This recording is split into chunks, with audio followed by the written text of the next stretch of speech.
I'm sorry we're starting a bit late this afternoon. This is mainly because of the traffic situation, which has ensnared many of you coming here. And we may be waiting for one of our speakers. As you can see, his chair is empty.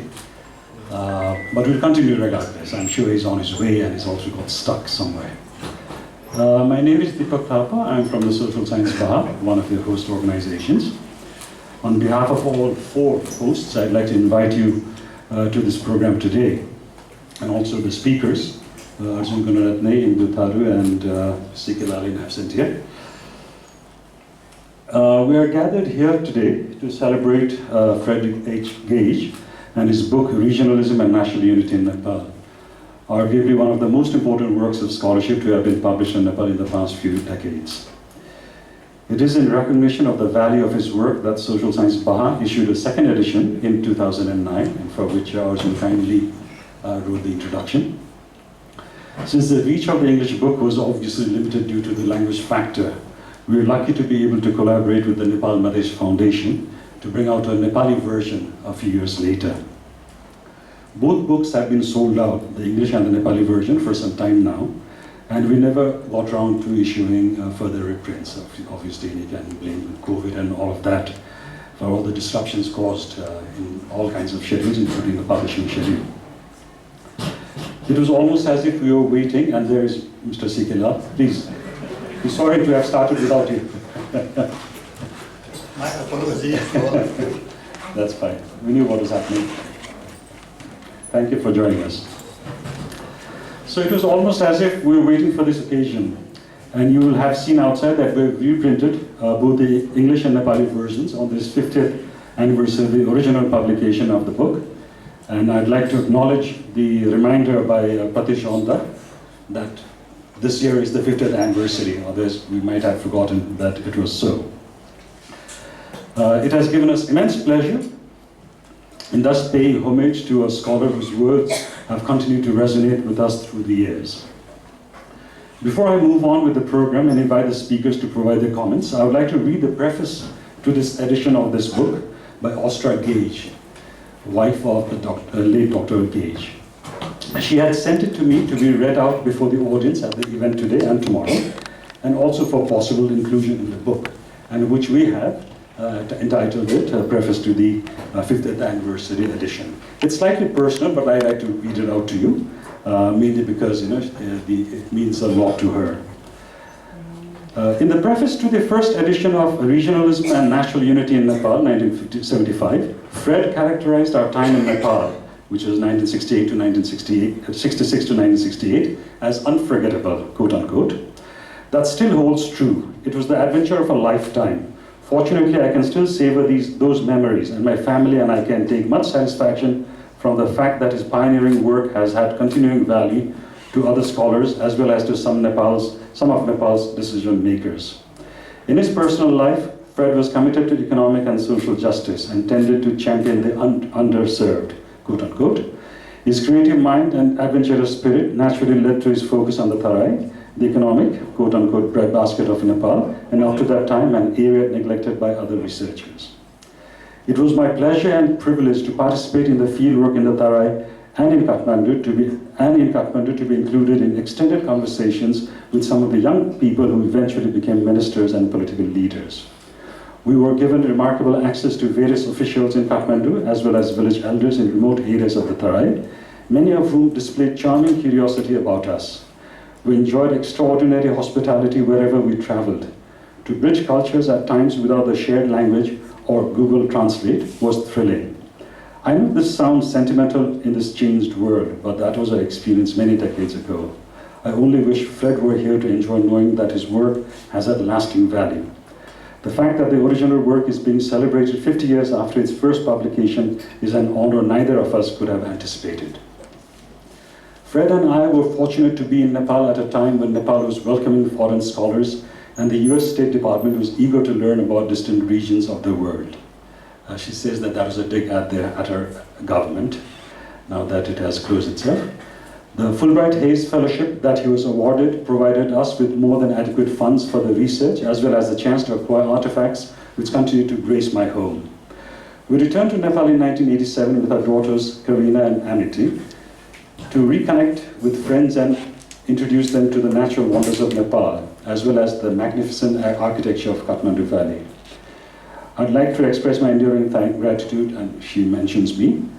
I also commend Dr. Arjun Gunaratne for his incisive introduction to the 2009 edition and for finding a permanent home for the original research materials in the archives of the Social Science Bar, about which Arjun will be elaborating on in a bit. Fred would be pleased that the focus on the Tarai and your willingness to continue to make the original research accessible to a wider audience. In addition, I want to acknowledge Dr. Pramod Mishra's timely forward to this edition. 50 years is a long time, and so his reflections are long overdue. And finally, my family and I were touched by Dr. Bandita Sizapathi's thoughtful obituary, which you've included in the book as well.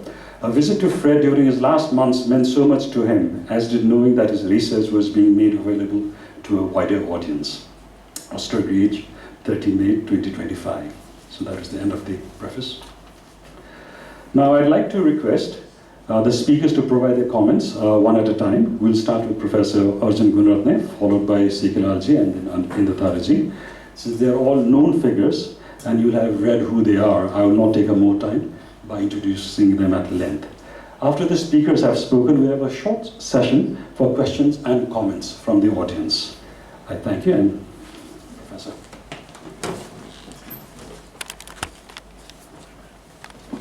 Okay. I have a few slides. They are not important, but they are pictures. So I'm going to show some pictures. All right, there we go.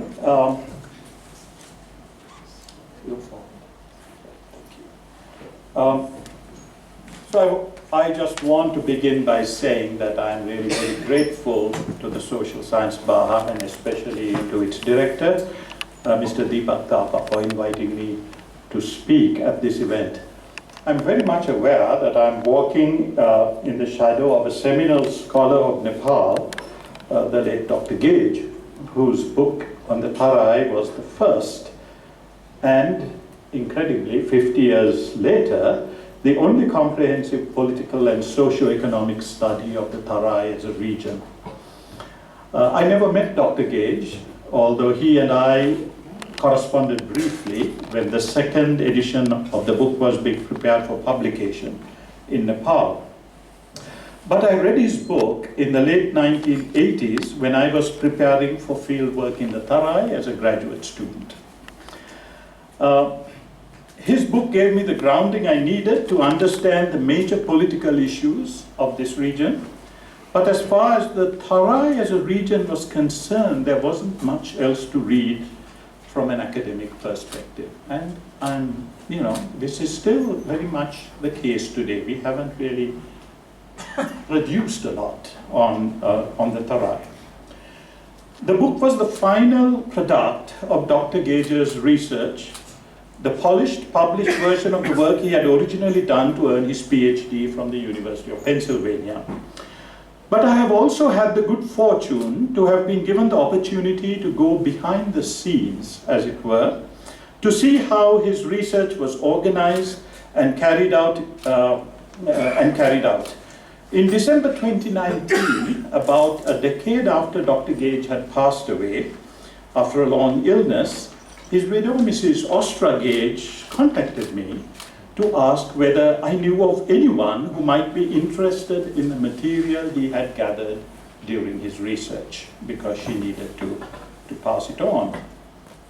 And these materials consisted primarily of his interview questionnaires that he used while he was conducting this research, but there were also notes on his interviews with various people, some of them very prominent in the history of Nepal and in the scholarship of Nepal, like Rishikesh Shah, who had been a close friend of the Gaiges, and MP Koirala, and others who have never been in the public eye.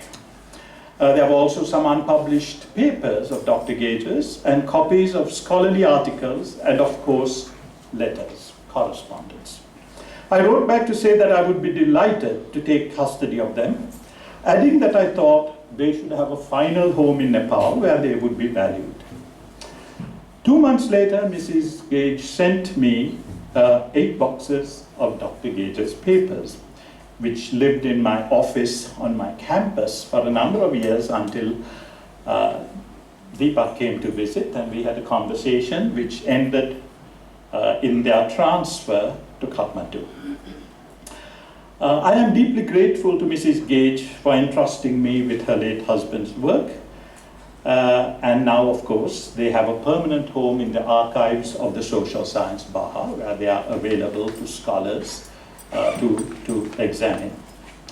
I should also add that there is another collection of Dr. Gaige's work, of Dr. Gaige's papers that have been preserved. I discovered this quite by accident in the archives of the University of Pennsylvania, at the Kislak Center for Special Collections, Rare Books and Manuscripts. And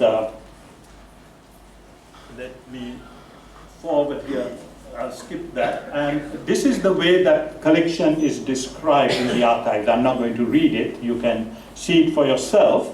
But the point I want to make is that there seem to be 2 collections of Dr. Gaige's papers, one at his alma mater and the other now here in Nepal. But I think it's the collection in Nepal that contains the more interesting material. Not only the completed surveys he used for the statistical data in his book, but also things like the notes on journeys that he went on in the Tarai. He traveled a lot, and his notes on interviews and conversations with a broad spectrum of people.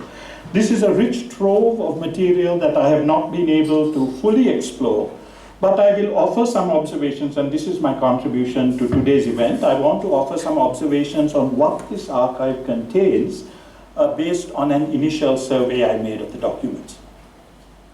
So the problem that Dr. Gaige set himself to answer was this, I'm quoting from his book: how can the plains people of the Tarai be drawn into association with the people of the hill region in order to ensure national stability and to mobilize support for the government's development policies? That's the question that informs his work. Now, the field work on which the answers to this question is based took place between 1966 and 1968. And its scope is demonstrated in the fact that the data is based on a systematic survey of 100 villages scattered across the Tarai. He also made extensive use of pamphlets, documents, Nepali newspapers, and other textual sources not well known or accessible outside Nepal itself, and interviewed dozens of people, usually with an interpreter. He worked in various government ministries to gather what limited data he could. And this is because the collection of statistics by the government was still in its infancy during this period. And he speaks favorably of the enthusiasm shown by young research officers in government departments for his project. Some of those he interviewed are, as I have mentioned, important figures in Nepal. They include, besides Rishikesh Shaha and MP Koirala, Mahesh Chandra Regmi is one of the people that he talks to. And his extensive notes on these interviews make really fascinating reading. And this is what I really enjoyed the most about this archive, is being able to read these interviews and sort of, in a sort of way, have access to the ideas of these important figures. The archive that has been created from his papers, besides telling us how social science research of the magnitude and scope that produced his book was conducted, also give us insight into the state of knowledge that existed about Nepali society in the 1960s. And what I want to do now is to discuss how the research on the Tarai was conceptualized and carried out, and what more his papers might have to offer to contemporary scholars. And one of the things that we need to understand, of course, is that not everything that Dr. Gaige generated in his research has been used in his book. There's a great deal in those materials that does not appear in the book and that repays investigation. So what I want to discuss are 4 different things I found in the archive. I want to talk about the village surveys. I want to talk about the accounts of travel in the Tarai. I want to talk about his interviews with various people, and finally, I want to talk about the correspondence, the letters to and fro to different people. So let's start with the village surveys. These were conducted over 3 months after he had already been in Nepal for 9 months, and his Fulbright grant was extended to allow him to do the village surveys. And these surveys are a model of meticulous, ambitious, and carefully thought out data collection. As a research method, it stands the test of time. The goal he set himself was to gather reliable data from a representative sample of Tarai society that would capture its heterogeneity. In a letter to Dr. T.N. Upreti, and that's just to show you what kind of stuff is in this archive. So that's the letter to Dr. Upreti, who was the registrar of Tribhuvan University at that time. He described his methodology. He proposed to survey a sample of 100 villages of the 6,258 Tarai villages recorded in the census, and these would be drawn from 5 districts, each district chosen to be the representative of the 5 sub-regions of the Tarai that he himself had defined on linguistic, religious, and socio-economic criteria. He needed to focus on a single district within these 5 sub-regions because of the challenges of road travel in the 1960s and the need to complete the survey within initially 2 months. Bowing to reality, it was extended to 3 months. And this took place between November 15, 1967, February 15, 1968. He planned to spend from 4 days to a week in each village, interviewing from 15 to 20 people, one of whom would be the village headman. Examples of this sub-region, this is the way he divided up the Tarai, include Kanchanpur, Kailali, and Bardia as one sub-region, Baraparsa and Rautahat as another, and then a couple of other sub-regions.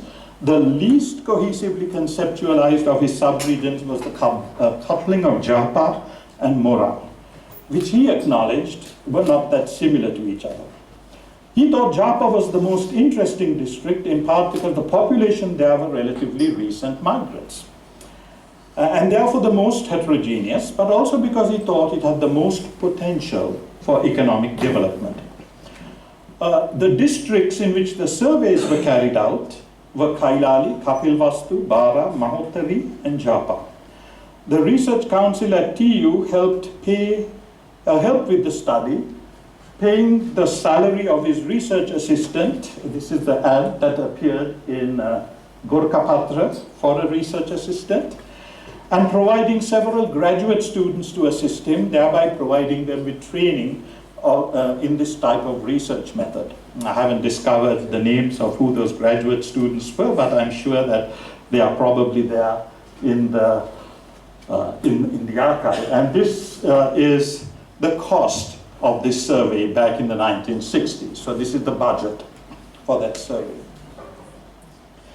The principal value of the survey material and the documents describing how he proposed to carry it out is as a model for a multi-sited study of a vast, sprawling, and culturally and politically heterogeneous region such as the Tarai. It's a model for how this could be done.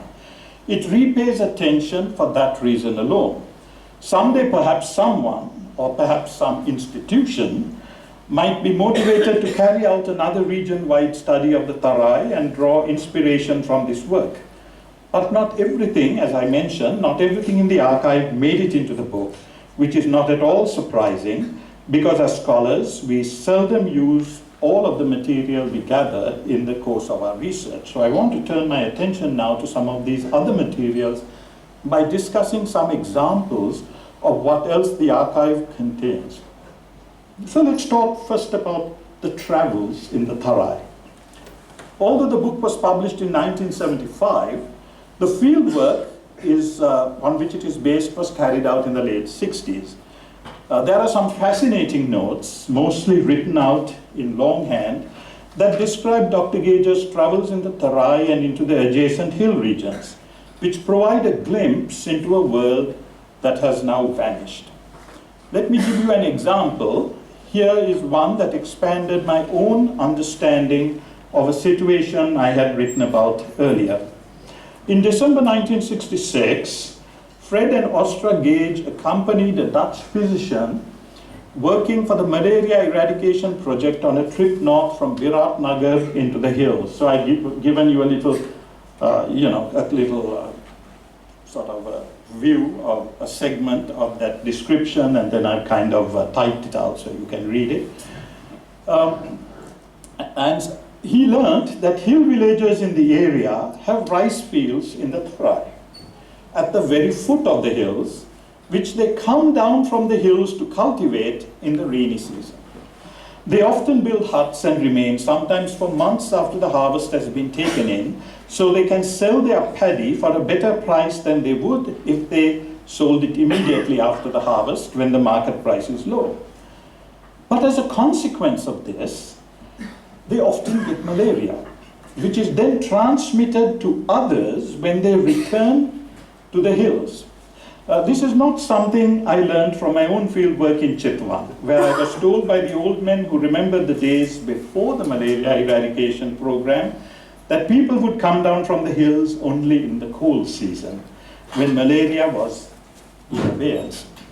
This anecdote, gleaned from Dr. Gaige's papers, but absent from his book, suggests that the relation that hill farmers had to the Tarai in the time before malaria eradication varied from one region to another, depending on the local circumstances.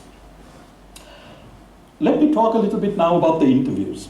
The other significant category of material that exists in the archives are records of these interviews that Dr. Gaige conducted, or the conversations he had. It's not very clear whether something is an interview or something is a conversation. These are not transcripts, they are simply notes written out mainly in longhand. A few of them are typed, with all sorts of people, ranging from luminaries like M.P. Koirala or Mahesh Chandra Regmi to ordinary people living in Tarai towns, including, and this was one that really intrigued me, the 92-year-old grandson of Janga Bahadur Rana, living on the edge of poverty in a town in Saptari. And he meets this man and he interviews him, and there's a lot of stuff there about the, about the fortunes of the Rana family. These interviews provide us glimpses into the life of the period, the relations that existed between the different communities that make up the Tarai population, and the history of the towns and villages where Dr. Gaige encountered them, as well as details of personal biographies. They tell stories of migration into the Tarai from the period before 1950, from as far away as Orissa and Tamil Nadu. These documents are not transcripts, but notes, mostly written out by hand. Let me give you some examples of how this material adds some texture and gives new insights into the complex social history of the Tarai, which has not been as well described as it deserves to be. In Badrapur, which lies in Japa district, Gaige met a man named Swayambulal Shrestha, the owner of a rice mill, who was educated at the University of Calcutta. He learns that Shrestha's father would go to Kolkata to recruit workers from Orissa and from Madras to work in the rice mill. Although this was the only mill in the town in the 1930s, by the time of his visit in 1966, there were 13 more, of which 10 were owned by Marwaris, and the rest by a Giri, a Chetri, and a Bihari Bania, besides the original one owned by a Nawab. The shortage of labor was one of the chief characteristics of the Tarai, which today is ironically a net exporter of labor to places like the Gulf. Of the 8,000 residents of Badrapur at the time of Gaige's visit, no fewer than 2,000 were from Orissa and Madras, brought there as labor in the period before 1950.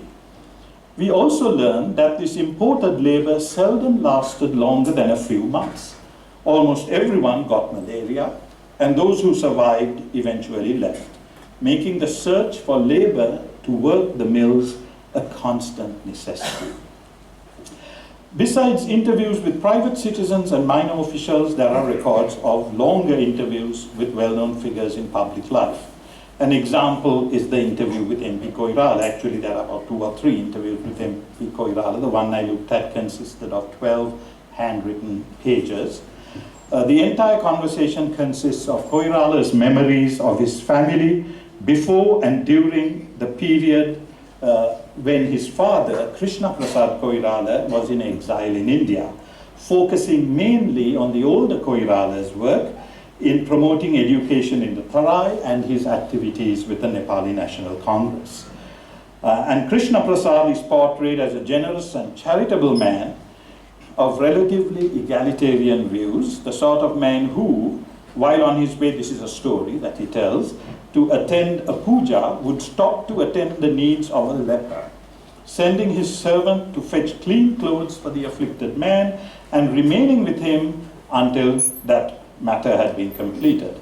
Several pages are devoted to the older Koirala's work as an educator who set up about 35 schools between 1912 and 1919, including the first school outside the Kathmandu Valley, which he established in Siraha. And he was allowed to do this on condition that he named the school for the ruling prime minister of the time, Chandra Shamsher. The final example, and I'm almost done here, the final example of documentary material I want to discuss is the personal correspondence. And personal correspondence is always one of the most interesting things one can find in an archive. Here I want to give as an example a letter that Gaige writes to Leo Rose, who was a political scientist who wrote on the politics of Nepal in the 1960s.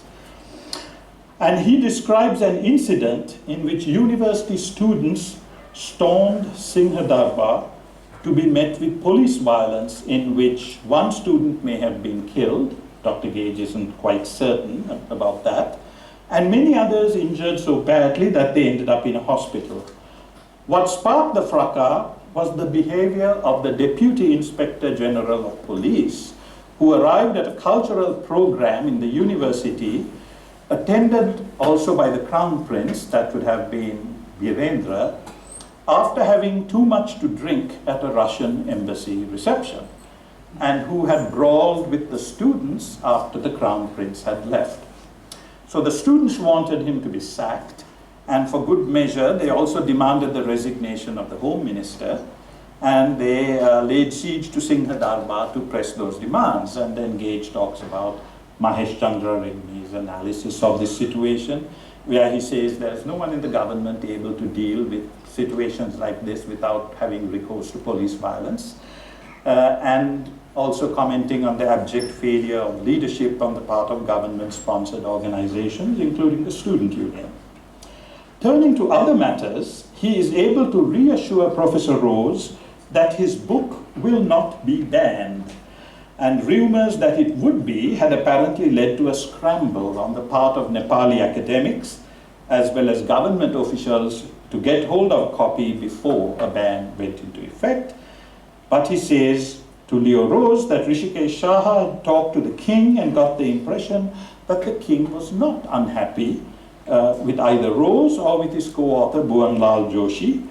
And it is D.R. Redmi, he says, who is unhappy with the book, not the king, and who is threatening to write his own version of what has happened in Nepal since 1950. And the reference is presumably to Rose and Joshi's book, Democratic Innovations in Nepal, a case study of political acculturation, which was published at the beginning of 1966. Besides these matters, the correspondence with Rose gives an excellent account of how Gaige planned his research and the sources of help that he received. To conclude my comments today, I want to say that I've only touched on the material in this archive to give you a sort of a broad picture of the kinds of things that it contains. I have also suggested how the archive allows us to go backstage in the research process. Dr. Gaige's book, the third edition of which is now out, is the polished, finished product of a long period of intensive and painstaking research. When you watch a play, you see the finished, the well-rehearsed performance. but you don't see the sweat, the blood, the toil, the tears, the process of casting, the process of set design, etc., etc., that goes into the production that you witness as an audience watching something happen on the stage.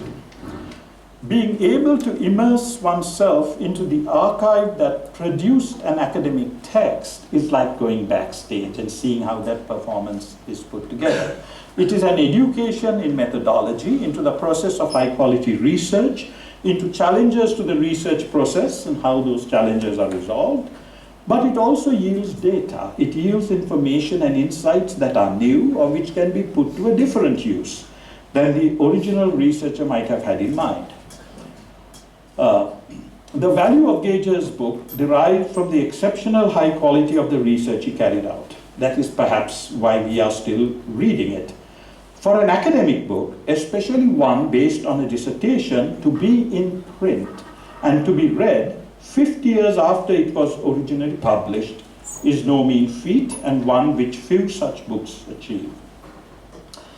That a book written about Nepal by a foreigner should have had the impact that it has had in this country, and that its 50th anniversary should be singled out for special attention, the way we are doing now, is even more striking. That says a lot about Gaige, but it also says a lot about Nepal, that the issues he wrote about, of citizenship, of language, and of the marginalization of Tarai people, both the Madesis as well as Janajatis in the affairs of the state, resonate even today, making his insights relevant to our present moment. Thank you.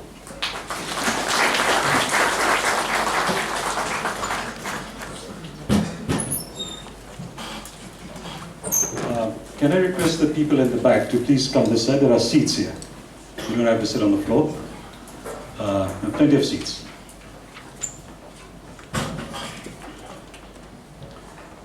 Thank you, Arjun. I'd just like to make the announcement that we did receive the collection of the Gaige papers last month, thanks to Arjun bringing it over. We have yet to process the documents. These are obviously, as you could see, these are like loose sheets. There are notebooks and all of that. So it will take some time before these are processed by the librarians, which is some other mystery on how they're going to do that. We will make it available for researchers when we're ready to be shared, and I would urge you to spread the word that such and such an archive is available or will soon be available to the public for access, and we hope that people will make full use of it in order to explore further, a glimpse of which was presented just now. But I will not say any more, and Sikirati.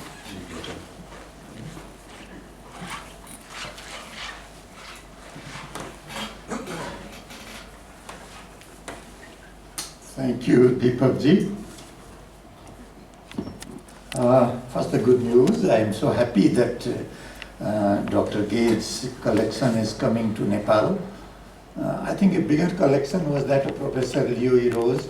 Unfortunately, that got destroyed, and we lost a very important resource that could have been used for researchers in Nepal. Or at least something is better than nothing. This is indeed a pioneering book, as Dr. Gunratne rightly pointed out. I first came to this book in 1980s, early 1980s.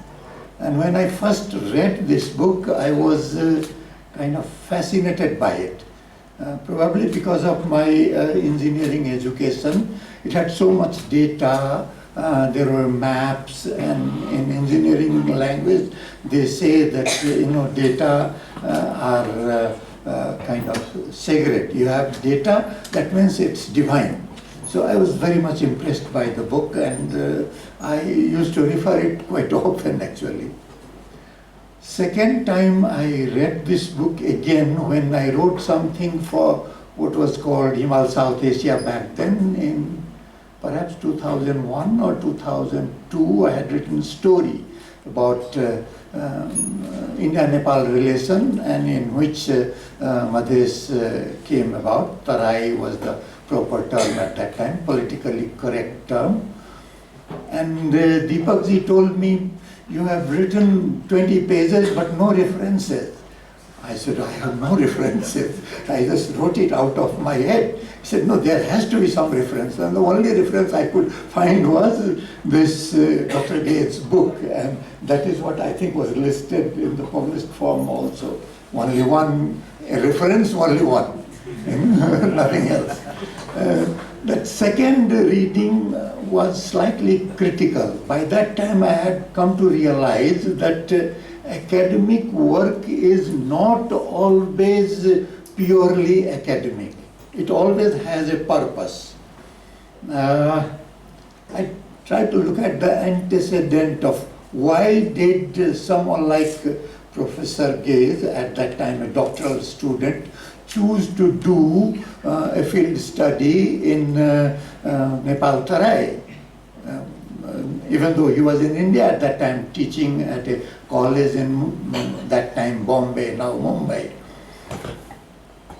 Actually, there is a history behind it. All empires, they study their subject territories. This knowledge building is necessary, may not be directly, but indirectly. This is necessary to exercise control over subject nations, subject countries, subject populations. If you look at actually, this has a very long history. Professor Saeed has talked about Orientalism. In case of Nepal also, if you look at Kirkpatrick's book, An Account of Kingdom of Nepal, or Hamilton, they were all done for East India Company at that time, which was kind of looking towards controlling Nepal, managing Nepal, if not, occupying Nepal. So whether it was the traders who went to map a territory, like even Columbus or Vasco da Gama, or the preachers who went to study the population, the society, the anthropology, or military generals who prepared, terra incognita, mapped the terra incognita. So this has a very long history, and after the First World War, they had something called some advanced study of societies or something like that. But after the Second World Wars, I think in 1942 there was something called Office of Strategic Studies in the United States of America, which was kind of drawn from the academia to manufacture knowledge for strategic purposes. And many of those OSS academics went into different US universities and they established this areas study department. And that's how you had Far Eastern studies, China studies, Near Asian studies, Latin American studies. Europe had a different focus, more on classics, but this area studies, which was a multidisciplinary study, not just of geography, but also history, culture, economy, all into one. So in that, and of course that was supported by Rockefeller Foundation, Carnegie Corporation, and biggest of all the Ford Foundation, which was very much involved in India, Nepal, South Asia, in Pakistan also, and what later came Bangladesh, the East Pakistan at that time. A lot of academics were doing great work. If you look at it from Myron Weiner, of course, one of the pioneers, they had some kind of a social science research council or something, United States of America, and he was heading that, and focus was, Myron's focus was South Asia in today's terminology, but otherwise Pakistan, India, Nepal. I think he also visited Nepal and he has done some work about Nepal also. But I think they found a lacuna. That okay, when you study India, you are mostly studying Gangetic Plain and maybe a bit of beyond the Vindhyas, the Deccan Plateau, or when you are studying Pakistan, it's mostly Punjab or Sindh, similarly Bangladesh. Then Leo Eros comes up with this idea of Himalayan Borders Studies project, stretching from Afghanistan to Burma, focusing on Afghanistan and India, Kashmir, Himachal, at that time it was still Uttar Pradesh, but hill areas, then Nepal, Sikkim was still independent then, Bhutan, and of course Mizoram, Assam. The sons of the soil word was coined by him in the context of Assam, for example, this which became very popular later in Indonesian case and many other places. So this focus, Nepal became a subject from British scholars to American scholars. Leo Eros brought that focus of American scholars on Nepal. But still there was a vacuum, something was not being done. Since it was a Himalayan border project, it was emphasizing the hill areas, the mountainous areas. Almost nothing was there on Nepal Tarai, and that's where Gaige comes into the picture. He says he was fascinated by Rose, and Rose became a kind of a guide and a mentor for Gaige. As far as helping in editing of the book for publication, the thesis was something around almost 800 pages of work, and that had to be brought down to readable. Now let's come to the book proper. In literature, a classic is often associated with timelessness and beauty. That definition will perhaps not hold. It is a pioneering work, but any non-fiction, it's very difficult for a non-fiction to be classic, always new, because facts on the ground change, interpretations change, so they cannot be classic. But there is also a definition of classic which says that a classic is a book that has never finished saying what it has to say. Never finished saying what it has to say. So every time you read it, you find something new in it. That newness, is closer to truth. So this is a wonderful book to engage with. You don't have to agree with it.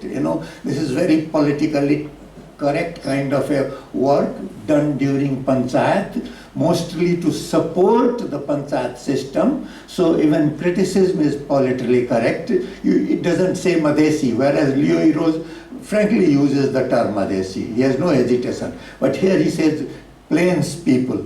He controls himself from saying Pahari. He says hill people. But he has no control. Janjati, indigenous people, octothelans, or whatever is the correct term, he never uses that. He uses the term tribals, which has a negative connotation of people that are not civilized. So you can engage with it. Even critique a book that you can critique even 50 years after it has been written. It has certain quality that must be admired.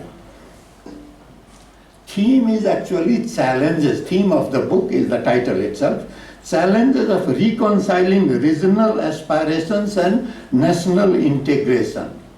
Now, sometimes it becomes contradictory, especially in multinational countries, because regionalism in political sense of the term, in development economics, regionalism has different definition, which I won't go into. Regionalism in political science refers to a political ideology or process where a particular geographical region within a country seeks greater political autonomy, administrative power, or even independence to protect or promote its cultural, economic, linguistic, and historical identity. National integration is completely different of this. It says that it's a process of bringing together diverse groups within the country, differing in ethnicity, language, religion, region, or culture into a unified, cohesive national identity. It aims to foster a sense of belonging, loyalty, and common purpose among citizens despite their differences. So this makes slightly different.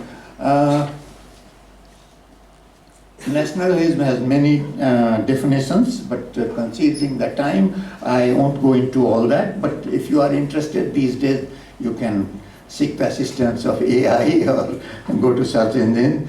Ernest Gellner, Elie Kaduri, Johann Gottfried Herder, Fichte, Leah Greenfield, Michael Hector. Among these, Ernst Gellner's work is closer to Gaige's idea of national integration. Of course, then it is said that in political writing, second most quoted book after Bible has become Benedict Anderson's Imagined Community, which is very fashionable. You cannot look at Gaige's book from that point of view. That is slightly different. It is mostly modernist view, President Wilson's after First World War, that every nation has right to have its own state, its own country. It was much later it was realized that it is not possible. And then this Benedict Anderson's imagining comes into being. How do you deal with multinational states then? It begins with absorption, which the empires of the past did. Erasure of differences, just remove it, make everybody one. Then subjugation, which had superordinates and subordinates. Some of the empires, they had vice-consul,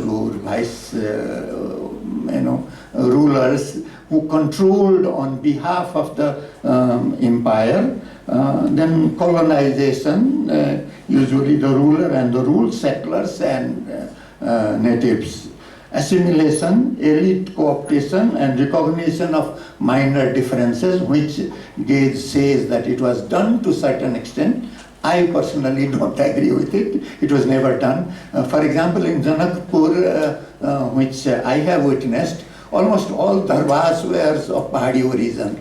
Gauri Narayan Giri, Raja Man Bahadur Singh, Raja Tarak Bahadur Saha, Pratap Samser, you take any name. There are no, some Sahujis had what was called Havelis, but not palaces.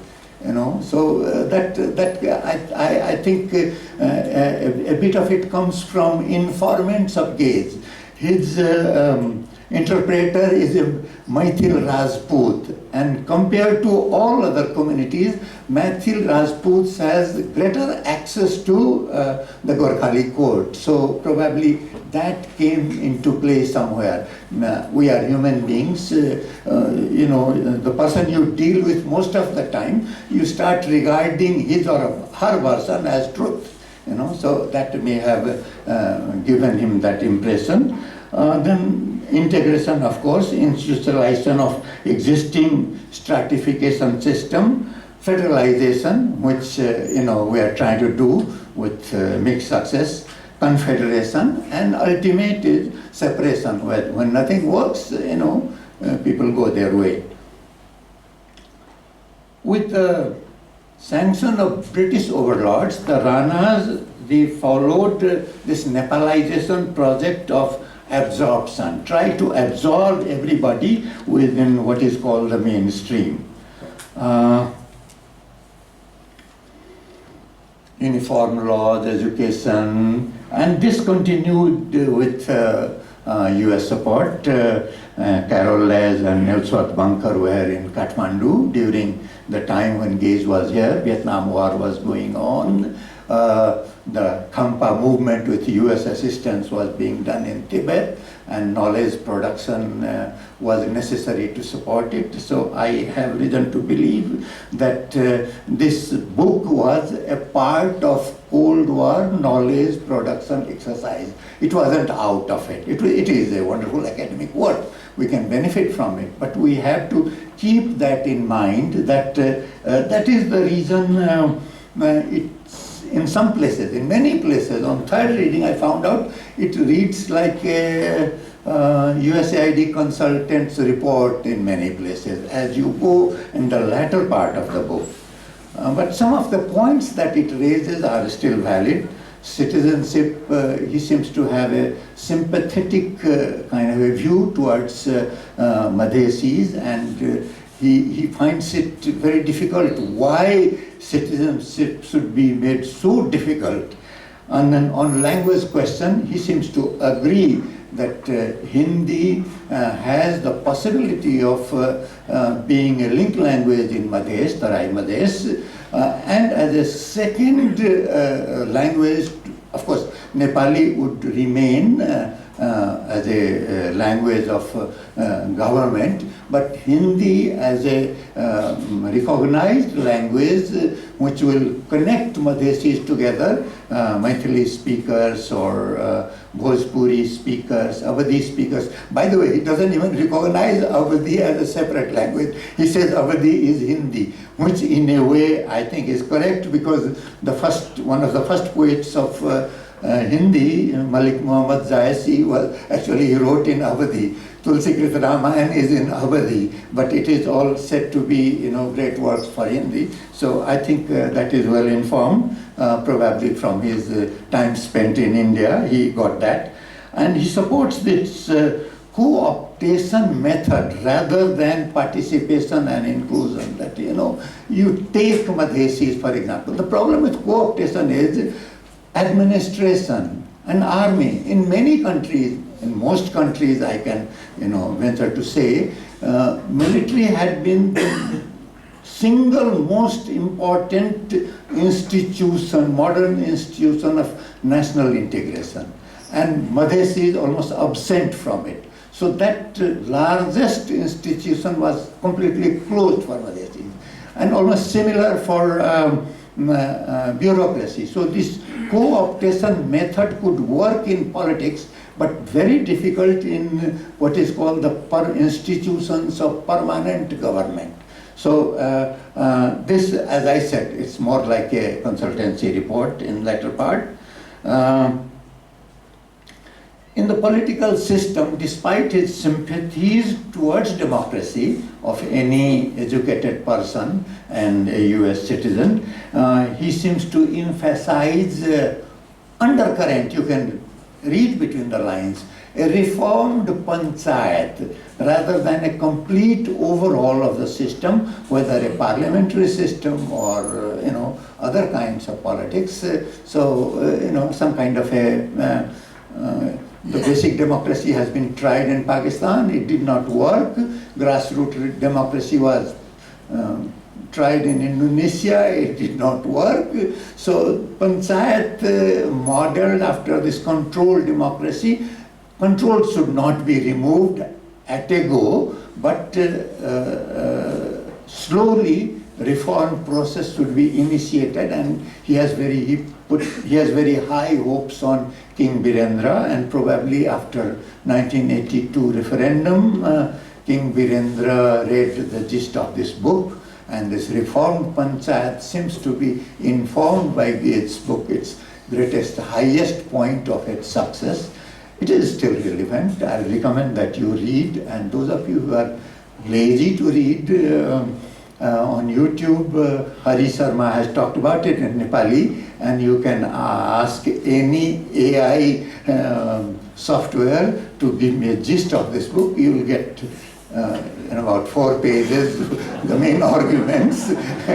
But if you really want to read between the lines, you have to read the book. Thank you very much for listening.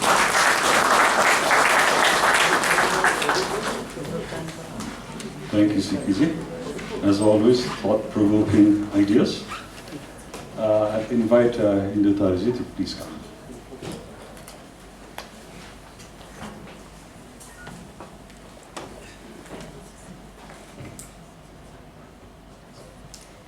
Namaste, सबैजनालाई.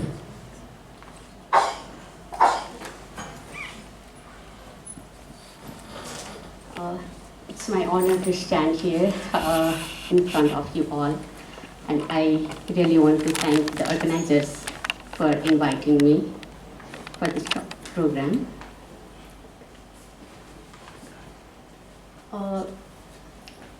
So mostly I will speak on what I have read on this book. I feel deeply honored to be here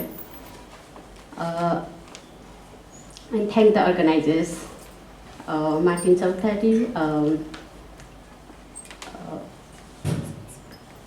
I think there are 4 organizers here. I could not remember all the names. I have read this book and analyzed it through my own experience, particularly from the perspective of what the Tharu people have gone through. So today, I will mostly be speaking about the stories, the experiences, and the ways of thinking of my community. This book is very crucial for the Tharus and the other Tarai communities as it offers in-depth, research-based insights into the lives.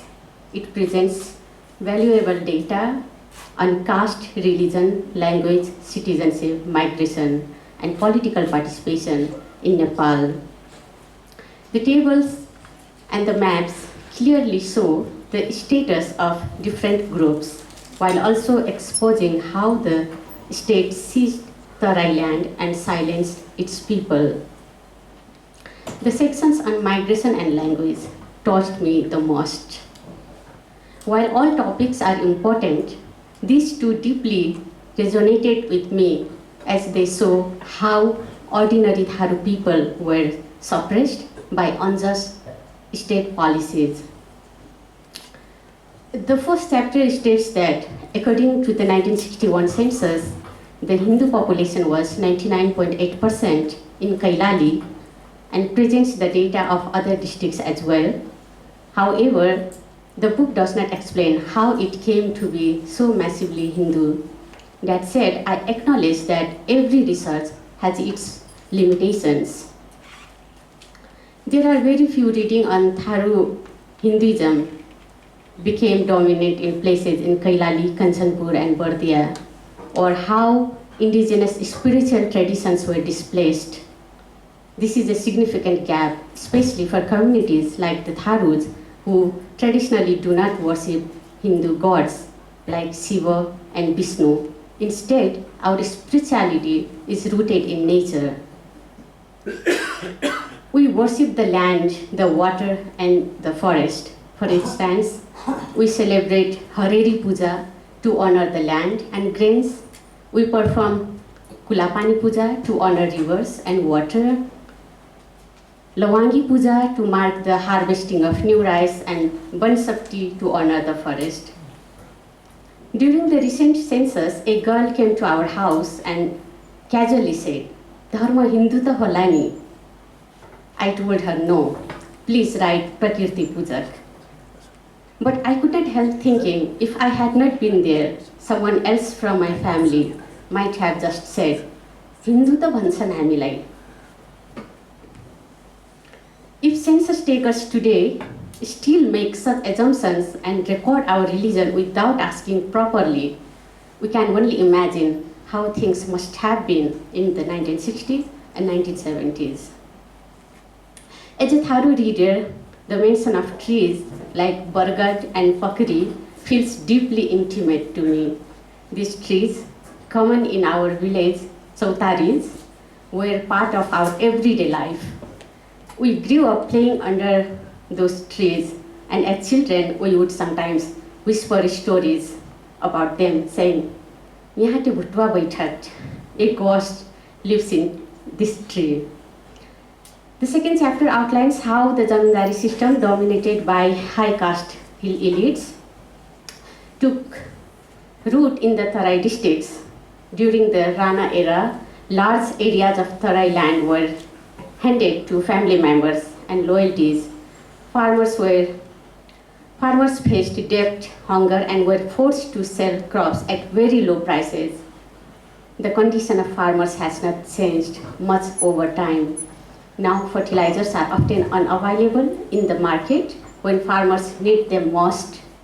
And despite this, farmers are still forced to sell their grains at low prices sometimes in exchange of fertilizers. Third chapter covers border relations in the western districts of Banke, Bardia, Kailali and Kanchanpur, known as Naya Muluk, taken by British India in 1816 and returned to Nepal in 1860. Throughout this history, we Tharus have remained rooted in our worldviews, traditions, and ways of life. We had nothing to do with being Indian or being Nepali. It was the rulers who decided our nationality. What is most painful is that the land and we Tharus were treated like gifts, as if we were possessions, not people with our own histories, dignity, and rights. Our families were split in 2 countries. This chapter also states that hill people had difficulty to distinguish plain people and Indian people. Unfortunately, this perception has not changed much. Many hill people, also the state, view Tarai people through the same lens, questioning our identity and belonging even today. Once I took my mother to the eye hospital for her checkup. Since my mother does not speak Nepali, I told the doctor that I would be translate for her. The doctor immediately asked, "Kahan ho ghar? India?" I was so angry, but I stayed silent because I didn't want anything to disrupt my mother's treatment and her surgery process. This is just one example. We face this kind of discrimination every day, especially those who cannot speak Nepali. What struck me most was the fact that this came from a doctor, a well-educated person. If someone in such a respected position holds this kind of bias, what can we expect from the rest of society? Chapter Migration into the Tarai explains how Jang Bahadur Rana promoted settlement in the far western Tarai by promising freedom to slaves willing to settle there. Although hill people initially avoided the hot malarial Tarai government encouraged migration into the Tarai, especially after the malaria eradication program in the 1950s. Ironically, malaria has still not been eradicated. What was eradicated is our land, our language, and our culture. Tarai people's land was taken away by government in the name of Birta resettlement projects and land reform programs. Resettlement projects near the border brought many hill settlers with places like IBRD, Punarbas, and Phulbari in Kailali and Kanchanpur, named after these efforts. The chapter describes how Tarai people fell into debt and lost their land due to unfair government policies, but does not address Kamaiya and Kamlari operation. And of course, I understand the research limitations. The politics of citizenship in Nepal has long been exclusionary. The 1962 constitution required individuals to speak and read Nepali in order to obtain citizenship. This was an unjust provision, especially for the Tarai people whose mother tongue was not Nepali. One thing about citizenship that always brings a painful smile to my face is our grandfathers were asked to wear a dhaka topi that symbolizes hill identity for their citizenship photos, as if wearing dhaka topi could somehow make them more Nepali or make their identity acceptable in the eyes of the state. The politics of language has affected me deeply. I carry many painful experiences related to speaking Nepali. I learned it late because I was born and raised in a Tharu village in Kailali where no one spoke Nepali. But even after I began speaking, I was mocked, this time for my accent, my Tharu tone. In the past, languages other than Nepali were not allowed in schools or in media. Later, other languages began to be included, but only in limited ways. I remember as a child hearing a Tharu song on Radio Nepal मंगरागारी गाउँ साली बनुवा हुइन ठाउँ डैना पखना नै हो साली कैसे उडी जाऊँ. The whole village would be so happy and would ask each other, आज रेडियो में थारू गीत सुन लो. Did you hear the Tharu song on radio today? Radio नेपालमा थारू गीत बजेको दिनमा हाम्रो गाउँमा उत्सव हुन्थ्यो. थारू गीत सुन्यौँ आज, थारू गीत सुन्यौँ एकले अर्कोलाई. रातिको खाना खाने बेलासम्म उत्सव चल्थ्यो. This is a perfect example of how the state compact our culture to entertainment. When the government finally allowed Tharu songs on national radio, the goal was not to honor our identity, it was simply to amuse us. They never played songs connected to our real history, struggles, or ancestral pride. They wanted us to dance, just dance. The Nepali language was imposed on us so deeply that today many parents oppose mother tongue education, believing schools should teach Nepali and English. The sentence on page 159 also took my attention. It states, caste is a traditional status symbol and education has become a modern one. It also signifies the declining importance of caste, at least among the urbanized elite. While it is true that a few educated people may dare to challenge traditional caste norms, in reality, caste remains a daily lived reality for Dalit people and other marginalized people, even among the educated. Caste still matters. It has not disappeared, not in the villages, not in the cities. The data on political participation in Chapter 8 highlights the limited involvement of Plains tribal communities in national politics. In the 1959 parliamentary elections, Plains tribals held only 6.4% of the seats, and by 1969, their representation in the national panchayat has dropped to just 1.6%. In response to this, Gaige suggests that the panchayat system could be modified to allow for broader national participation.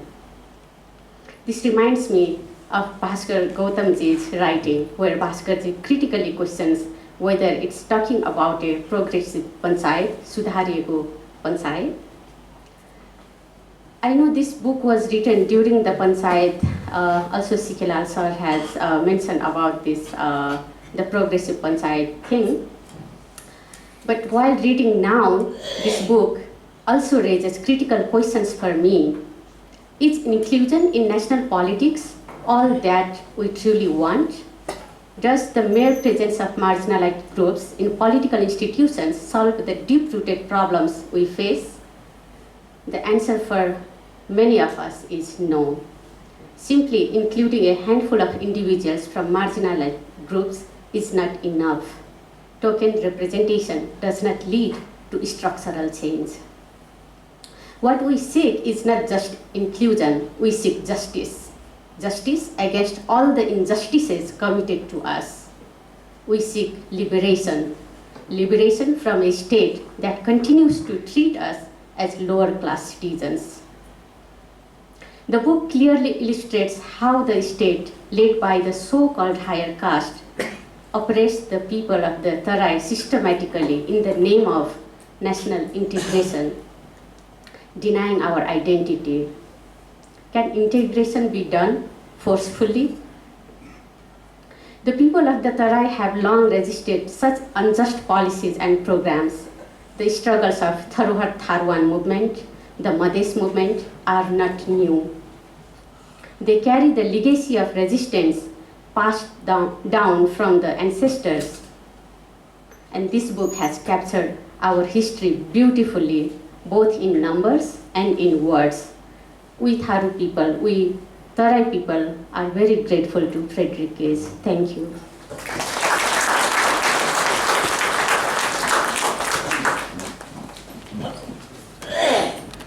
Thank you, all speakers, Inuzi.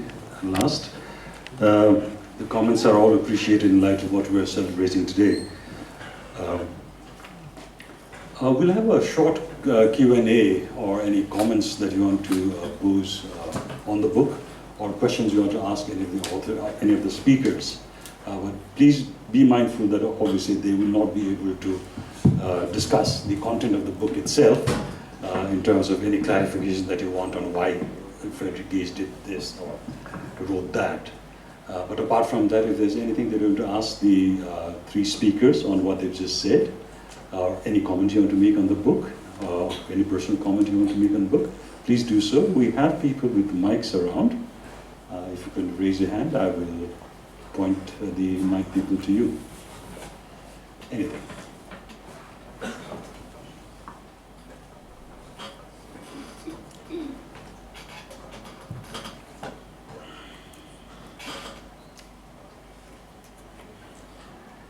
Is that something?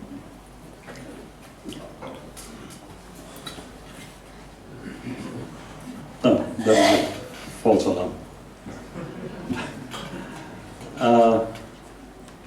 Good. Okay, Pratyush. Thanks, Arjun, for that overview of what you found in the archives. Did you say that you've actually gone through the archive at UPenn as well, or? No, I have not. Sorry, did I interrupt you? No. So that's part of my query. So you've not actually gone through the archives at UPenn. So maybe it was already there when I was a student, or probably it got there only later. So that would be something interesting for anybody interested to go and look at. So based on your presentation was based on the items in the 8 boxes that have now arrived in Kathmandu. That's right. I was just wondering, could you say something more on maybe the exchanges in the personal letters section between Gaige and other intellectuals he relied on? Not only Leo Rose, but also Moichchandra Regmi. So because when you go through the book, it immediately reminds us that a lot of the foreign scholars working on Nepal at the time when Gaige was both doing his PhD work and later when he was writing the book, relied so heavily on Moichchandra Regmi's translations. So many of the footnotes in the book actually are references to translations that Regmi had done. Yes. So that's part. And it's very curious what Sikatai said, because when I reread this book yesterday, or parts of it, it reminded me of the American Jesuits who used to run my St. James School in the 1970s. And they knew how to work with the Royal Palace. Yeah, so the answer to your question is, I have not seen the archive in Penn. I think what has happened, and perhaps I should ask this question of Mrs. Gaige, is that what she had with her was the materials that were used or were relevant to the writing of the book. And then what is at Penn, and probably it was there when you were there, I suspect, because I think it may have been there a long time, things like publications, unpublished papers, but not research notes. And I think by far the more interesting material is the material generated in the course of research, including the interviews. Now, with respect to the correspondence, so like I said, I received the material just before COVID sort of set in. And it's essentially been, I didn't really have time to go through all those boxes and examine them. And that was because I was working on a different project, and that was consuming all my attention. And I had it in the back of my mind that I would, after that project was done, come back and look at all of this material and think about what I might do with it in terms of coming up with a project. But then when I met Deepak at Macalester, and we decided that this material should come to the Social Science Baha, the opportunity arose when I was coming to the conference, the AAS in Asia conference that was just held, that I had the opportunity to just bring it in my luggage because I had a generous luggage allowance. So I did that. And it's at that point that I went through this material rather quickly to see what was there, took photographs of the documents that were especially interesting. So in response to your question about the correspondence, the one that I picked out was the letter with Leo Rose, because it had such interesting stories in it. But he does actually explicitly mention his reliance on Mahesh Chandra Rekmi. He notes that Mahesh Chandra, he makes the observation that it's very hard to work quickly in Nepal because all of the material is sort of disorganized. It's scattered in all sorts of places, there is no central repository, and any scholar from abroad who wants to work in Nepal has to give themselves a lot of time in order to do this. But then he goes on to say, but very fortunately, Mahesh Chandra Rekmi is doing this project. And Rekmi is very generous in giving access to his materials to Gaige. And he has a lot of conversations with Rekmi that are recorded in those notes, but I haven't had time to go through them.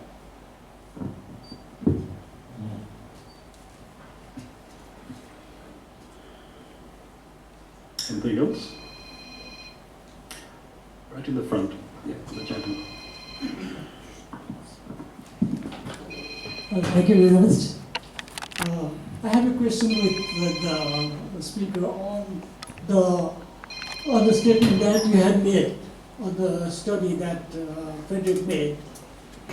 He said that the study was done scientifically with about 100 villages or so. I think, you see, I have to tell you that we started a survey in 1976, and then it was very difficult to have the sampling frame at that time because basic data was not there, and we had to base our sampling on 1971 census. And Frederick was using the census of 1961, which has scanty data. So do you think that his survey has been that scientific? I think I want to have some justification on that. But by that I do not mean that the study is not important. The study is pioneering in many ways. And I was very glad to see the regionalization, data and regionalization, which as a matter of fact came to Nepal. The Dr. Haku Gurung was starting regionalization late in 1970s only, and this study was done in 1966, and again the regional concept has already started. Those things are quite interesting, and also I would like to thank you that some of the names that you spoke about, like the rice mill owner, he is my neighbor. And it's a story of 50 years back. That person was there a long time back. But those are the people I knew, and I'm very glad to say that one of the advisors of Frederick, Leo Rose, I was very fortunate to meet Leo Rose way back, something like 49 years back. And I knew him, and he was very much interested in Nepalese culture. And so in that way, it is very much revealing, and it is highly appreciated, and it is a background information for many researchers. In that way, it is very good, but only on the methodology part, I think we may have some questions. Thank you very much. Thank you for that question, and your question sort of reminds me what a small world this is, that I would pick that particular example. I was actually wondering whether there might be anybody in this audience who had worked with Frederick Gaige when he did the study, because that's also possible. I think what the archive, what all the materials in the archive point to, is that the methodological way that Gaige approached his work. So, he was not content simply to pick 100 villages randomly. He wanted to try to think about, okay, the Tara is a very complex place. How can you try to get a handle on that complexity? It's not by just doing things randomly, it's by trying to figure out how that complexity might be organized. And so he tries to divide the Tarai up into these 5 sub-regions based on various criteria, and then select villages in each of those sub-regions that would reflect that heterogeneity. So in that sense, I think the work that he does is significant and important. I'm not sure what the significance of the 1961 census versus the 1971 census would have been. So that's a question that I'm afraid I can't answer. But I think in terms of the method is very systematic, and that's the point that I wanted to make. In the district selection, he has said that one cluster of the district which he has chosen, he was not happy. Can you speak into the mic? Only someone can hear you. See, I couldn't read the whole text, but he has taken statums of districts. But for some districts in the east, and for some districts like Rupan in the central Terai, the author himself was slightly not happy in the sense that they are not that homogeneous. Yeah. So that is that's not my opinion. It's the opinion as I have read briefly before coming here on his report. So that's how I raised this issue. Thank you very much. There's just one other thing that I think perhaps I should point out, which is that the research on which the dissertation was written, and the book is based on the dissertation, so all he would have had available to him would have been the 1961 census. That's what it is. And, Say yeah. that once. So, he would have had to go back, and the amount of work he would have to do to sort of work in the 1971 census would probably have been monumental. And, just on a personal note, my book was just reprinted in Nepal, and I was far too lazy to try to, take the the most recent census into account. Okay. Do you have any more? There's one more question.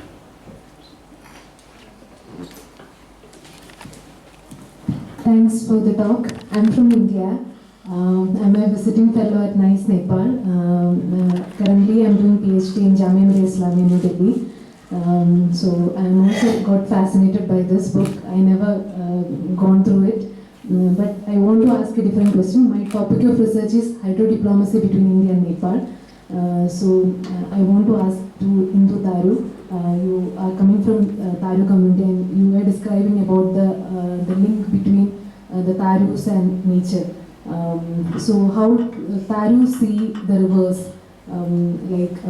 We have between India and Nepal, we have a lot of treaties, Kosi, Gandak, Mahakali, and you mentioned about Kanchanpur district and all.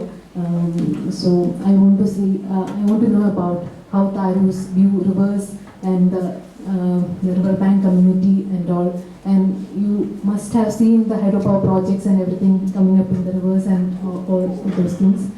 So how do you see that? Thank you. Not quite the subject of the discussion, but yeah.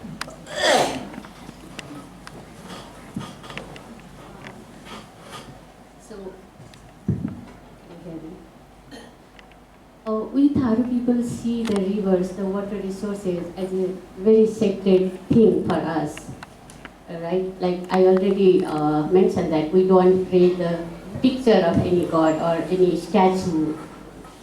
We pray the land, the water, the rivers, the forest. So that's a very sacred thing for us. And about hydropower, I think all the hydropowers are mostly in the hilly areas. And when people get displaced from the hills, to the government send them to the Tarai. So I can link like Tharu people and the hydropower thing with the land issue. Because Tharus are made Kamaya and Kamlaris, and they are not given the land from the government, but the hill people who are displaced from the hydropower projects, they easily get the land. Thank you. Do we have any more questions or comments on the book or anything that was said today? If not, we can come towards the end. I'd like to thank partners Martin Syotari, Nepal Maris Foundation, and North-South Collectives for joining hands in putting together this event. And tomorrow's also, we're having another one, similar due in Janakpur. and also to all the three speakers here who are here today as well as tomorrow in Janakpur. And a big thank you to the Nanda R and Pamela L. Shrestha Fund for honoring Nepal scholars with which this gathering was made possible. I'd like to thank you all for coming here today to honor Frederick Gaige. We'll go out for tea and some little bit of tidbits outside.